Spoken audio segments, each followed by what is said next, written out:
Face masks are coming off, vaccination rates are up, and people are walking around with an air of optimism. But for some introverts, life became more transparent and more straightforward during the pandemic.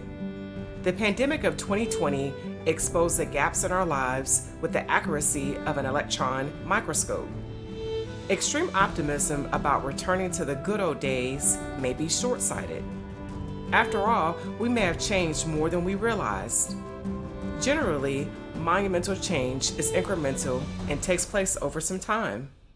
Many introverts have begun eating healthier, working out at home, and aligning with work that speaks to their highest aspirations. Well-adjusted introverts fared well in solitude. So what are we returning to? And should we? Find out now by reading the new article, Why Introverts Should Not Return to Normal Life After a Pandemic, by clicking the link below.